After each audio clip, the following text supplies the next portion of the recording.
Muito bem. Segundo ponto, o mistério revelado no Novo Testamento, já no período da Nova Aliança.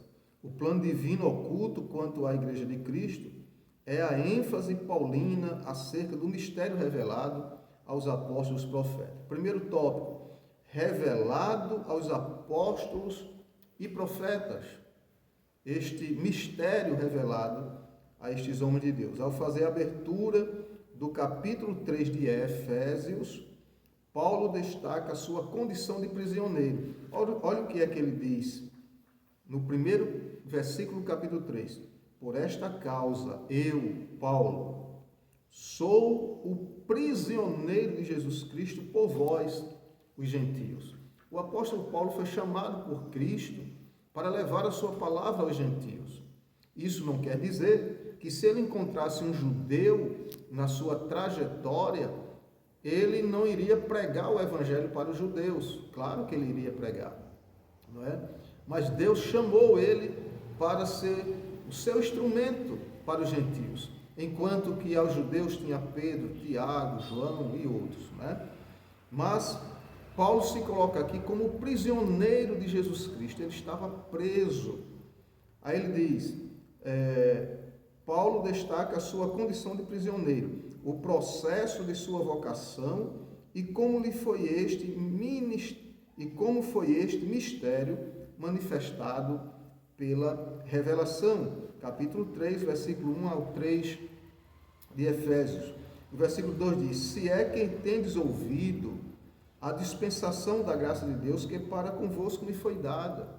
Ele escreve aos Efésios e diz, olha, irmãos, eu sou o prisioneiro de Jesus Cristo por vós, os gentios.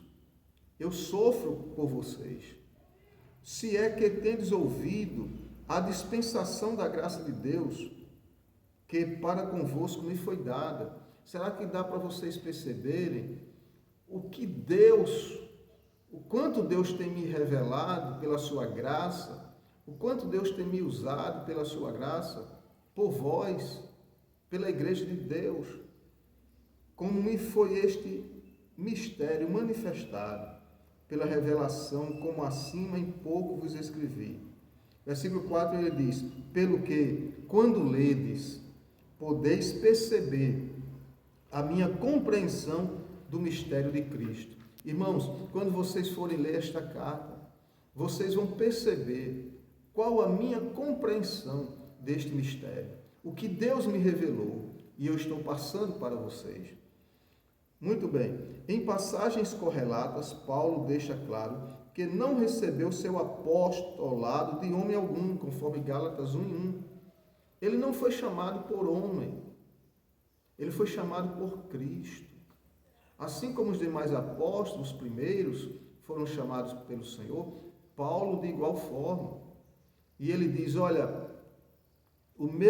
a minha vocação vem de Deus.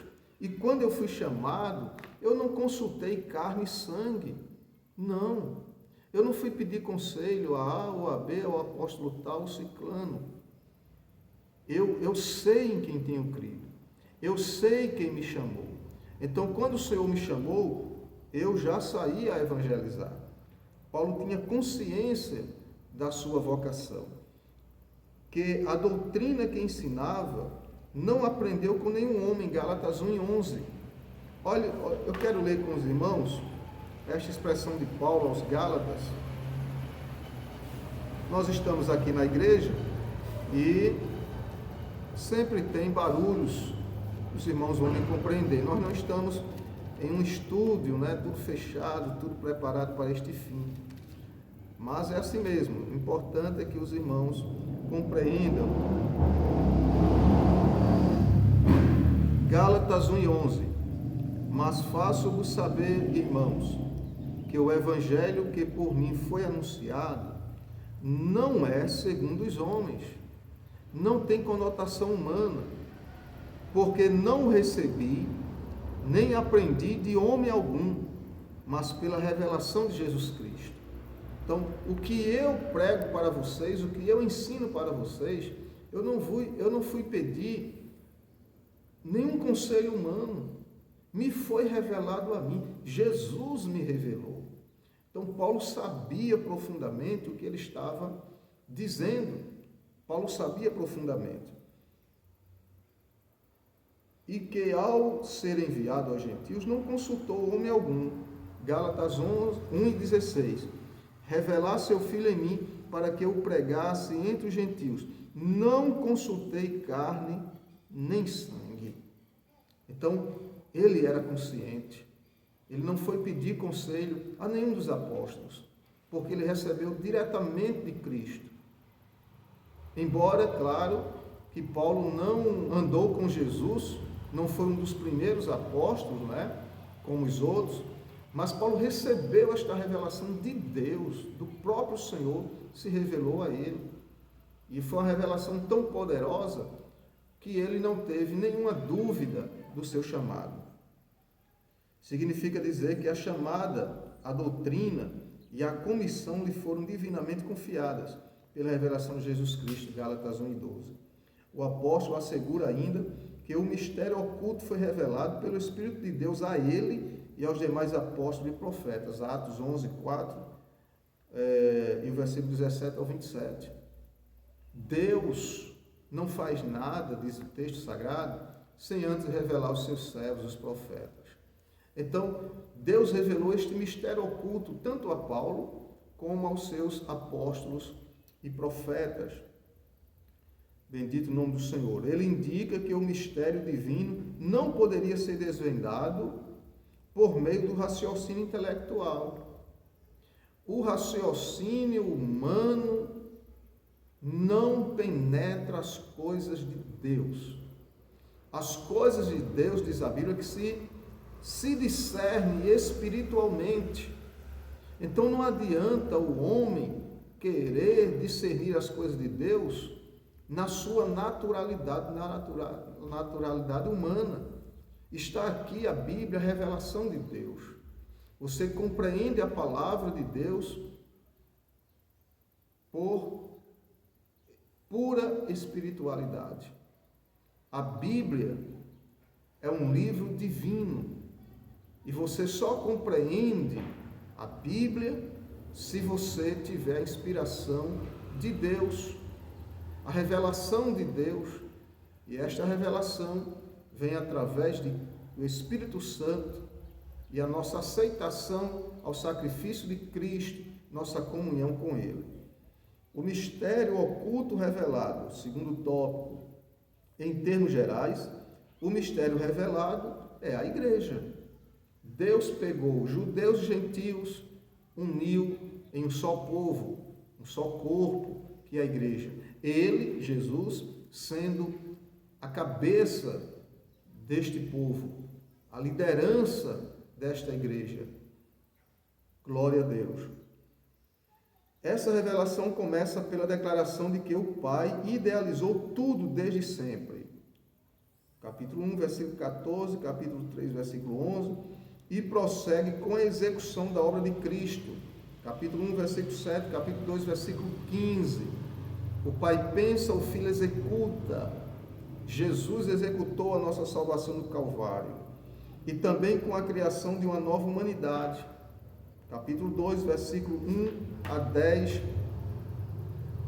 de Efésios. Efésios, capítulo 2, versículo 1 ao versículo 10. Os irmãos com mais calma podem ler, tá certo? E ele diz, versículo 2, capítulo 2, versículo 1: E vos vivificou estando vós em ofensas e pecados. Deus nos chamou do jeito que estávamos, em ofensas e pecados. Ele nos chamou assim. Mas isso não quer dizer que o crente deve permanecer do jeito que estava. Não, senhor. Não, senhora. Vinde como estais, mas não permaneçais como estavas. Não. Há uma mudança, uma regeneração. Aí o apóstolo, no versículo 2 do capítulo 2 de Efésios, ele diz: em que noutro tempo andastes, segundo o curso deste mundo, segundo o príncipe das potestades do ar, do espírito que agora opera nos filhos da desobediência, entre os quais todos nós também antes andávamos. Olha a expressão, andávamos, passado. Isso fortemente está nos dizendo, você andava, hoje não pode andar mais. E nos desejos da nossa carne, fazendo a vontade da carne e dos pensamentos, e éramos por natureza filhos da ira como os outros também. Então, o Senhor nos chamou nas nossas ofensas, nos nossos pecados. E há mudança em nós agora, como também a união de judeus e gentios, como família de Deus e corpo de Cristo. Judeus e gentios, família de Deus, corpo de Cristo, um só povo, uma só nação. E a comunicação dessas verdades aos santos apóstolos e profetas. Por fim, o anúncio dessas dádivas, desses dons de Deus, dessas maravilhas de Deus, do mistério revelado, recai sobre a responsabilidade da igreja, para que a multiforme sabedoria de Deus se torne conhecida. 3:10 de Efésios. Você, querido irmão, querida irmã, é a igreja de Deus. Nós somos a igreja de Deus. Com respeito à mensagem do Evangelho, recai sobre você e sobre mim falar para as demais pessoas que Jesus, ele cura, ele batiza com o Espírito Santo, ele perdoa, ele purifica o homem, transforma e leva o homem para o céu. Glória a Deus. Então, lá em Timóteo, Paulo escreve que diz que Deus quer que todos os homens se arrependam e cheguem ao pleno, ao total conhecimento da verdade. Significa que a própria igreja é a principal agência divina de divulgação desse mistério, a fim de unir todos os homens em um só povo por meio de Cristo Jesus. Glória a Deus. A igreja é um instrumento de paz para o mundo.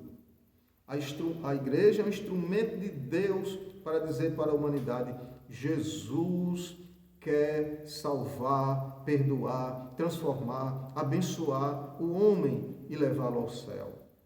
Terceiro tópico desse terceiro ponto: a magnitude do mistério.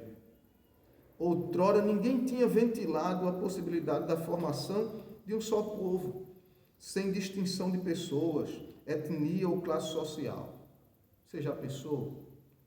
Como é que se pega pessoas de diferentes nacionalidades, diferentes idiomas, etnias diferentes, comportamento diferente, costumes diferentes?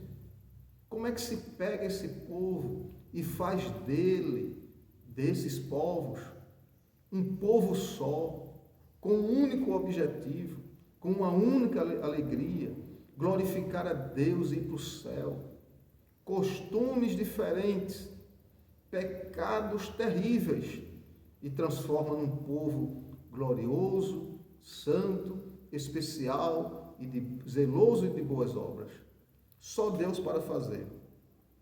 Então, mas em Cristo e por Cristo todos são um e participantes da mesma promessa. Gálatas capítulo 3, versículo 28. Abra sua Bíblia. Gálatas capítulo 3, versículo 28. O apóstolo diz assim: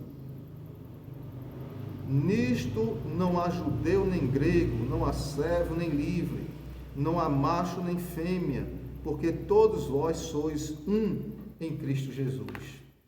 Deus não faz distinção de pessoas. Deus salva o judeu, o pobre, o homem, a mulher, a criança, com respeito ao negro, o branco, o rico, o pobre, quem tem, quem não tem. Deus não faz acepção de nenhum. Deus ama a todos, Deus valoriza a todos e Deus quer salvar a todos. Bendito o nome do Senhor.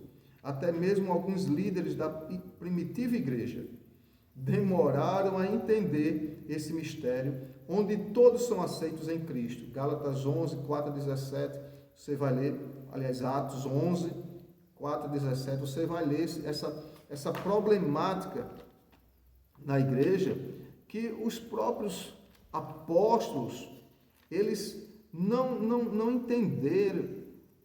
entenderam essa mensagem de Deus e chamaram Pedro para uma explicação. Queremos saber por que foi que você foi pregar aos gentios.